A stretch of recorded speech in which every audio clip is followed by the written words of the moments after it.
morning, everyone. I hope you're all having a lovely day today. It is about 9 in the morning now. I've been up since 5:30. It was a very cloudy morning and the sun is starting to come out. It's very beautiful. In today's video, I am going to be talking about how to start homesteading even if you're in an apartment. Now, if you didn't know, I myself am living in an apartment.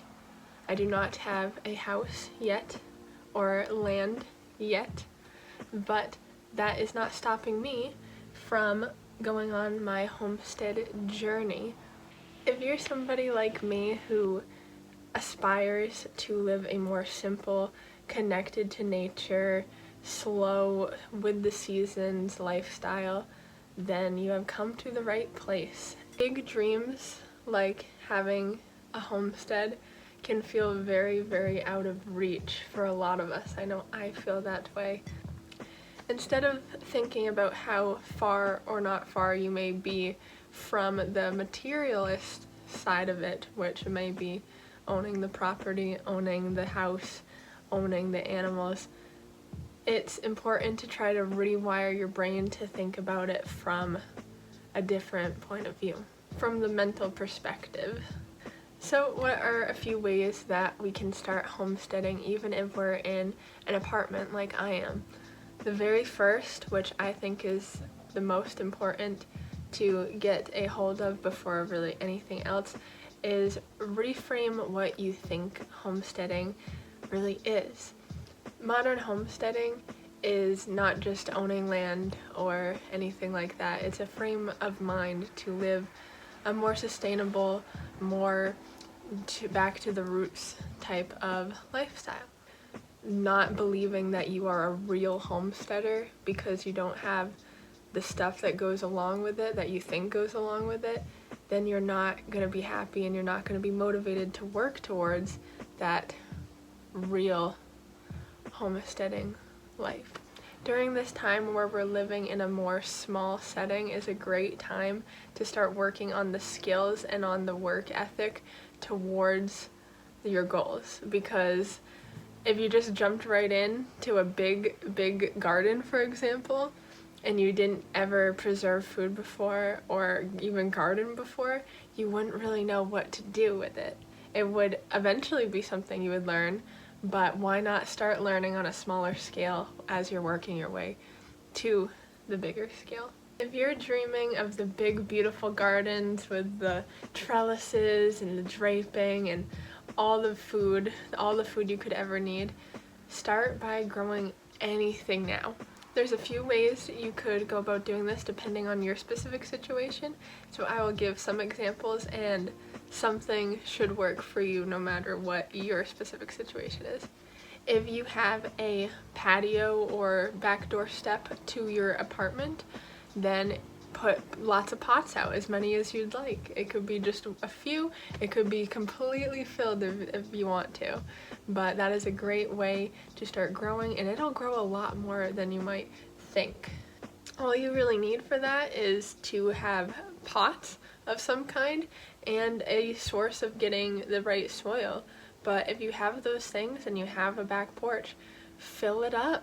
But don't be afraid to really put food on a porch. Like, you really can grow it. You can grow tomatoes, you can grow cucumbers. There's endless possibilities of what you can put on a porch. You just have to be dedicated to doing it. Another option that you might want to look into is, one, you may have a family member or maybe a very close friend who has property who you could ask to use some of that property for gardening purposes, maybe for an exchange of giving them some of the harvest or maybe some other kind of exchange. I am very lucky enough to have a not technical father-in-law yet, but father-in-law who is letting me use land on a property he has, and I have put up some raised beds on that property and filled it with all kinds of goodies. I did a big broccoli harvest, and now I got a lot of tomatoes in still. putting in beets and stuff as you're entering the colder season, but I'm lucky enough for that situation. Yes, it is harder than just walking into your backyard and going to take care of your plants. I have to drive out there, and I even, because the property doesn't have any water hooked up to it yet, have to lug my own water out there as well. But that is the choice I'm making. That is what I am doing because I love gardening and I want to do the most I can right now. Now, a lot of you may not have that as an option, which is completely okay, and it doesn't mean you can't do things. A lot of places have community gardens. I know a lot of more city areas have gardens for the people of their community. They can go and get a little plot for themselves, and you have to share it with other people. But not only is that a good way to start gardening, but you could meet some like-minded folk and build community. So that is something you should look into for wherever you live. Kind of hand in hand with that a little bit, but a little bit different, is you could join a gardening club. Maybe you don't have a community garden for just anybody, but a lot of places have garden clubs in their cities or their towns. A gardening club would be a great way to learn how to use that green thumb and meet people. Like I said, building community is a very important aspect of it. And a lot of garden clubs actually work with food pantries and schools and do a lot of great work for the community. So that would be a really lovely option for you. Lastly, if really somehow none of that is working out for you, just grow something in your windows. A lot of us like houseplants. I'm sure a lot of you guys have houseplants. Just add some other plants to that as well. Great options are always herbs in your kitchen windows, and you'll be surprised how much use you can get from just a little herb plant if you use it in your kitchen. But if that's all you can do, that is still something, and you shouldn't feel bad about that. It's just about doing what you can. Now, kind of the next category, I would say, for homesteading, learning homesteading in an apartment, is start learning to cook from scratch. This is a very important skill, I think, for anybody. I'm very kind of surprised at the society right now that not everybody knows how to do basic cooking. I think that's kind of silly since we all have to eat. But if it's not something you're already doing, starting to cook things more from scratch is a great skill. When you're doing a larger scale homestead situation, you're gonna have a lot of food to have to deal with and have to cook or preserve in some way. And if you don't already know how to make, say, a spaghetti sauce from scratch, you're gonna get all these tomatoes and have no clue what to do with it. I really think it's important to find like comfort and peace with the process of making food for yourself and really putting thought into what you're consuming. Eating is one of the main things we do as people. We breathe and we drink water and we need nutrients from our food. And I think it's really important to be mindful about the whole process, which is what homesteading is. And if you're looking to be a homesteader, then I bet you agree with me on that. But start thinking about what you're making. Take the time to make things from scratch. Like I said, some easy options, in my opinion, to start with are making bread, making a sauce, making salad dressings, instead of going and buying them pre-made in the stores. So the next part of the food category that I want to talk about is looking a little bit deeper into where you're getting your food from. You're probably not going outside to milk your cow every morning, as much as I would want to be, but I assume you're still drinking milk, using milk in your food and baking and all that stuff. So where do you get your milk from then, since you're not going out to milk your cow or goat? These are the questions to start thinking about when you want to be more and more of a homesteader every day. So where are you getting your meats, your produce, your dairy? Where should you be looking? So obviously it all is different for everybody. Different things will only work for some people's budgets and not others, but I try to make food a top priority, so I am more likely to splurge money on food than say use it to get anything else really at all, anything. So for meats, I would look into local farms. A lot of local farms sell their own meat. Butchers are a good place to find meat. You can look into, if you have the funds and the freezer space, you can look into things like buying half a cow at a time. You can look into buying a hog and then somebody else raises it and then prepares it for you. But there are usually many options around to look into more locally. For milk, there's also a few options. It really depends. The laws are very different depending on where you are. If you're in the States, the laws differ state to state. If getting raw milk is definitely something important to you, then I would look into cow shares.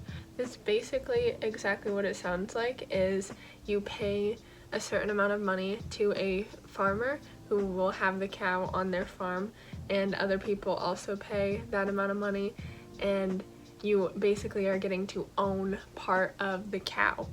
So this is kind of a loophole for some people. So since it is your cow, you can get the milk from that cow. The farmer will send you milk. If you don't want to go that route, you can just look into local dairies, or just try to find, even a lot of stores have dairy from local farms in it if you just look, so that is an option as well. Eggs are probably the easiest thing to find. A lot of people have chickens or ducks, so it is much more common to come by. I even find eggs for sale by the honor system on the side of the road all the time, actually, so that is not too hard to find. But if you want to know exactly the farm that it's coming from and not just get it from on the side of the road, you can of course go right to a local farm that you can walk around and do that as well. Finally is the produce. So where do you want to get your produce from?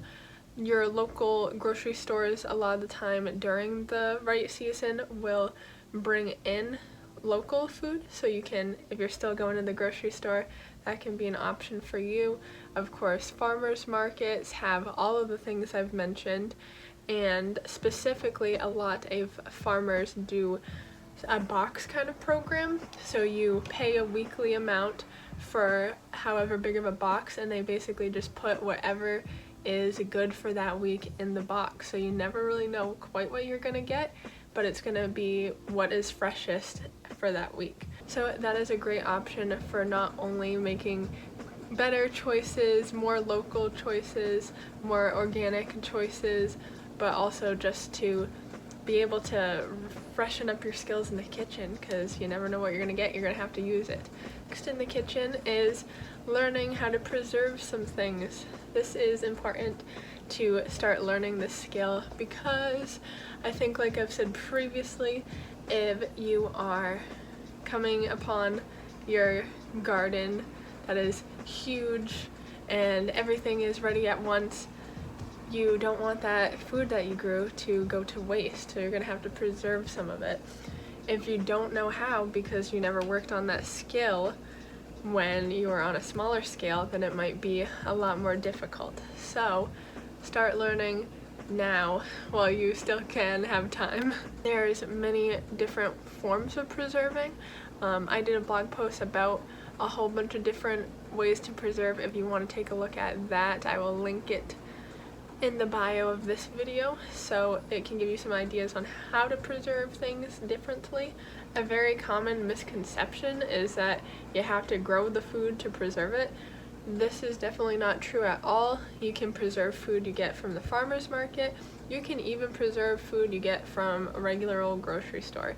If that's what you're having to go with, then still, just try preserving. It's just important to start practicing those skills, build that brain muscle. Another thing that kind of goes hand in hand or is similar is making your own dairy products. So you definitely don't need to have the cow or the goat or whatever to get milk from to start trying to make dairy products. Like I said again, you can go with the farm or just a grocery store and just get milk or cream from the grocery store and start learning how to make your own butter, how to make your own cream, etc. It's just a good skill to start learning now while you have the time. Kind of the last category, I guess you can call it, is just being a sponge for knowledge. This is a journey. This takes time and you don't need to be discouraged, but just always having an open mind to learning new things and working hard towards that goal is what will make you already be a homesteader before you even get the homestead. I'll go over a few more kind of hodgepodge list of things that you could be working on while working towards your homestead dreams. One is composting. Learning how to compost is very good when learning to garden. It saves you a lot of money on buying compost. It saves on having food waste. Just all around a good idea. You can do this in an apartment. I have a compost bin out on my porch balcony. You can, if you're willing, can find a space in your house to do a warm compost bin. There's also a lot of programs, especially in bigger cities, if that's where you are, that have composting programs. So you might not be learning as much about managing a compost, but you will at least be composting and knowing what to put in a compost, and that's so good for the environment, so that's an option. Another skill is learning how to sew. This can save so much, just knowing how to mend some clothes. Anything from mending clothes to making your own curtains and anything in between is just a great skill to have. These all kind of go together in my head, knitting, crocheting, and spinning yarn. These are great to have for any homestead person, especially if you're thinking you want to have fiber animals on your homestead. These are great things to start learning if you don't already know how. It's a great thing to turn into a homesteading business someday as well, if you're that kind of entrepreneur type mindset. And if you are interested in fiber animals at all in the future, a great option for you in an apartment is looking into Angora rabbits. I myself have an Angora rabbit. She stays with my mom, as I got her before I moved out and my mom just loves her so much I let her stay with her. But I have an Angora rabbit, and the fiber of an Angora rabbit is the softest you'll ever feel, and they're so cute. They make great pets, and it's just a great way to start learning about taking care of a livestock animal on a more pet apartment type scale. Hunting can be a good one. This is something that I'm currently working on right now, is trying to learn more about this, but becoming a hunter is definitely a great homesteading skill, knowing that you could provide meat on the table or fill a freezer for months and months. Work on your building and carpentry skills. This is definitely something you will need when you have property, building fences, building barns, all that stuff. You'll need to either hire somebody to do it or do it yourself. So this is always a great skill to work on. If a friend has a project they need help with, if anybody in town needs help doing something, why not just volunteer? It helps them and it helps with your knowledge building and skill sets, and it'll make you more prepared in the future. And the last thing I could think of for my list is the skill of foraging. Foraging is a great skill to have, just knowing what you have in your own backyard, just always being able to make do with what's in your environment. A lot to learn. You can just learn the wild mushrooms, you can learn all the wild fruit, all the wild leaves. So much you can do with that knowledge too, whether it be adding things to your meals, to your apothecaries, to your salves, and all kinds of stuff. So that's just a great one to know. So this concludes my personal list. This is by no means a finished list of all the things you could try to learn and work on during this time. But if anything, I hope it just inspires you to take steps now. Start by learning these fundamentals and starting to practice these skills while you are small scale. I think I've repeated this so many times. while you are on a smaller scale so that you will be helping your future self. I know if you're anything like me, you would just crave and dream of this simple type of living and this from the land living, and wanting to have all that comes with it and fully put yourself and immerse yourself into it. And that's kind of hard to do when you can't just go out into your own backyard and milk your own cow. You're just ready to fully dive into that lifestyle. And the thing is, you can. And it can feel discouraging when it feels like the steps are very slow, when it feels like you're not saving enough, it feels like you're not getting there fast enough. But the thing to keep in mind is it's your mindset. Your day-to-days will be happier and already feel like how you're going to feel when you achieve those dreams if you keep your heart open and keep your mind focused and know that you are already doing it. Even though you don't have exactly the ideal circumstance you want to go with it yet, you are already doing it, and you're just as valid in the community as anybody else is. But also every day will be you achieving your dreams because you're already doing it. You will feel much more fulfilled if you put your focus towards what you are doing instead of what you're not able to do yet. So I hope this video is encouraging and I hope you get something out of it. If you would like to read it more in a blog form, I did write that. I will link that down below as well. And I will see you in the next video. Thank you for stopping in with me today, and I hope you have a lovely rest of your day. See you later.